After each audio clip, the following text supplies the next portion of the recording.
दोस्तों नमस्कार।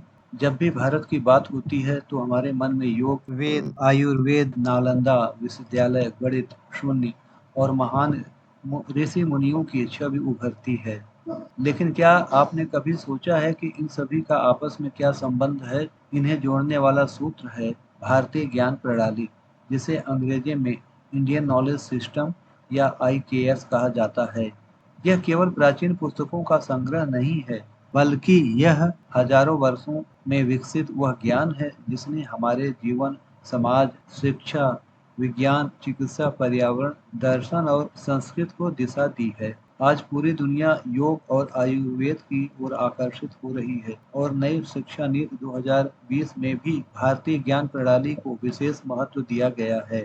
आइए इस वीडियो में सरल भाषा में समझते हैं कि भारतीय ज्ञान प्रणाली क्या है और आज के समय में इसकी आवश्यकता क्यों पड़ी है। सबसे पहले यह समझते हैं कि भारतीय ज्ञान प्रणाली वास्तव में है क्या। सरल शब्दों में कहें तो भारतीय ज्ञान प्रणाली वह ज्ञान है जो भारत में हजारों वर्षों के अनुभव, अध्ययन, अनुसंधान और जीवन व्यवहार से विकसित हुआ है। यह केवल धार्मिक या आध्यात्मिक ज्ञान तक सीमित नहीं है। इसमें विज्ञान, गणित, चिकित्सा, शिक्षा, कृषि, खगोल विज्ञान, भाषा, साहित्य, कला, संगीत, वास्तुकला, पर्यावरण और जीवन जीने के अनेक उपयोगी विधियां शामिल हैं। भारतीय ज्ञान प्रणाली हमें केवल जानकारी नहीं देती, बल्कि यह भी सिखाती है कि ज्ञान का उपयोग समाज के कल्याण, प्रकृति के संरक्षण और मानव जीवन को बेहतर बनाने के लिए कैसे किया जाए।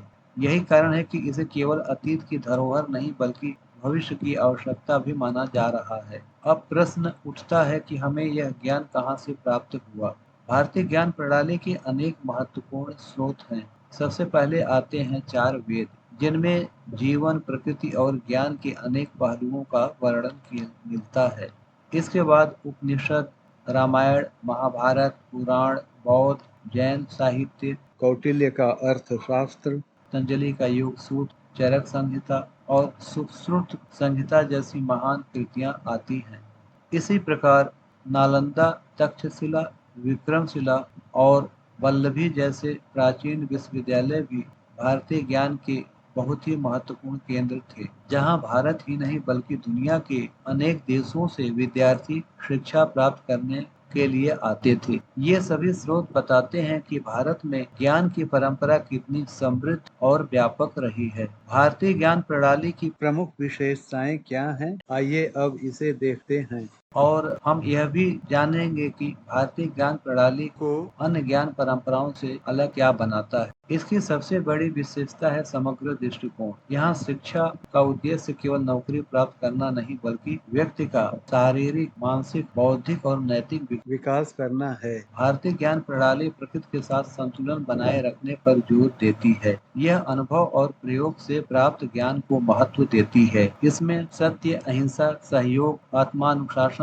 करुणा और समाज के प्रति जिम्मेदारी जैसे जीवन मूल्यों को भी शिक्षा का महत्वपूर्ण भाग माना गया है। अर्थात यहाँ ज्ञान का उद्देश्य केवल सफल व्यक्ति बनाना नहीं बल्कि अच्छा इंसान और जिम्मेदार नागरिक बनाना भी है। भारतीय ज्ञान प्रणाली की चर्चा गुरुकुल के बिना पूरी नहीं हो सकती है। प्राचीन भारत में शिक्षा केवल पुस्तकों तक सीमित नहीं थी। विद्यार्थी गुरुकुल में रहकर अपने गुरु से शिक्षा प्राप्त करते थे। वहाँ केवल पढ़ना लिखना ही नहीं सिखाया जाता था बल्कि अनुशासन, आत्मनिर्भरता, सेवा, प्रकृति के प्रति सम्मान और जीवन जीने की कला भी सिखाई जाती थी। बाद में नालंदा, तक्षशिला, विक्रमशिला जैसे विश्वविद्यालय स्थापित हुए, जहाँ दर्शन, चिकित्सा, गणित, भाषा, खगोल विज्ञान और अनेक विषयों की उच्च शिक्षा दी जाती थी। इससे स्पष्ट होता है कि भारत में शिक्षा की परंपरा अत्यंत समृद्ध और विश्व स्तरीय रही है। अब हम देखते हैं कि विज्ञान गणित में भारत का क्या योगदान है।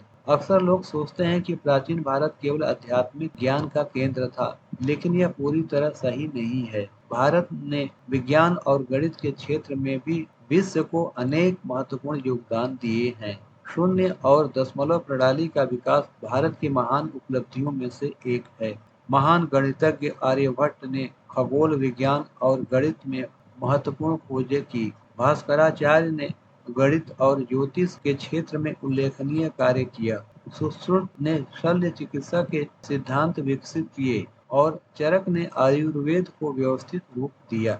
इन उपलब्धियों से यह स्पष्ट होता है कि भारतीय ज्ञान प्रणाली केवल दर्शन तक सीमित नहीं थी, बल्कि वैज्ञानिक सोच, तर्क और अनुसंधान तथा प्रयोग पर भी आधारित थी। दोस्तों, इस प्रकार हमने भारतीय ज्ञान प्रणाली के अभी तक 6 महत्वपूर्ण पहलुओं को समझा है। अब आगे हम यह भी जानेंगे कि आयुर्वेद योग की विशेषताएं क्या हैं, पर्यावरण संरक्षण में भारतीय ज्ञान की क्या भूमिका रही है, नई शिक्षा नीति 2020 में भारतीय ज्ञान प्रणाली को क्यों शामिल किया गया है, आज के समय में इसका क्या महत्व है और भविष्य के लिए इससे हमें क्या सीख मिलती है। दोस्तों, जब भारतीय ज्ञान प्रणाली की बात होती है तो सबसे पहले योग और आयुर्वेद का नाम अवश्य आता है।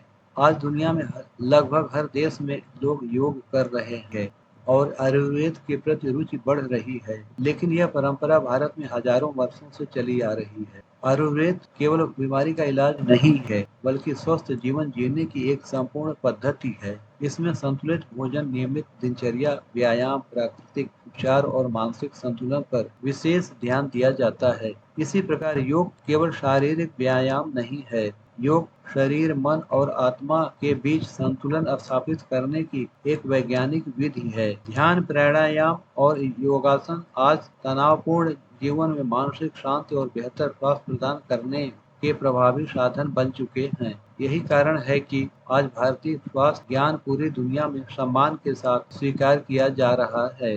भारतीय ज्ञान प्रणाली और पर्यावरण संरक्षण के बारे में भी हम अब कुछ चर्चा करेंगे। आज पूरी दुनिया जलवायु परिवर्तन, प्रदूषण और प्राकृतिक संसाधनों की कमी जैसी समस्याओं का सामना कर रही है। ऐसे समय में भारतीय ज्ञान प्रणाली हमें प्रकृति के साथ संतुलित जीवन जीने की प्रेरणा देती है। हमारे प्राचीन ग्रंथों में पृथ्वी, जल, वायु, अग्नि और आकाश को जीवन का आधार माना गया है। नदियों, पर्वतों, वृक्षों और वन्य जीवों के प्रति सम्मान की भावना विकसित की गई है। जल संरक्षण, वर्षा जल संग्रह, तालाबों का निर्माण और प्राकृतिक संसाधनों का संतुलित उपयोग हमारी परंपरा का हिस्सा रहे हैं। आज जब पूरी दुनिया सतत विकास यानी सस्टेनेबल डेवलपमेंट की बात कर रही है, तब भारतीय ज्ञान प्रणाली हमें याद दिलाती है कि प्रकृति का संरक्षण केवल पर्यावरण का नहीं बल्कि मानव जीवन के भविष्य का भी प्रश्न है। अब प्रश्न उठता है कि नई शिक्षा नीति 2020 में भारतीय ज्ञान प्रणाली को इतना महत्व क्यों दिया गया है। नई शिक्षा नीति का उद्देश्य केवल आधुनिक ज्ञान देना नहीं है, बल्कि विद्यार्थियों को अपने जड़ों और सांस्कृतिक विरासत से भी जोड़ना है।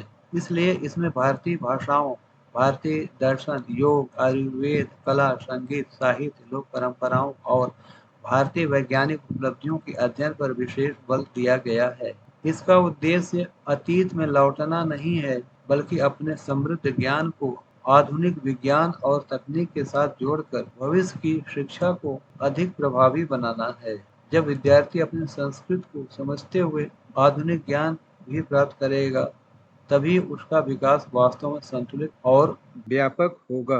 कुछ लोग सोचते हैं कि भारतीय ज्ञान प्रणाली केवल इतिहास का विषय है, लेकिन वास्तव में इसकी उपयोगिता आज पहले से भी अधिक बढ़ गई है। आज का समय आर्टिफिशियल इंटेलिजेंस, डिजिटल तकनीक और तेजी से बदलती जीवन शैली का है।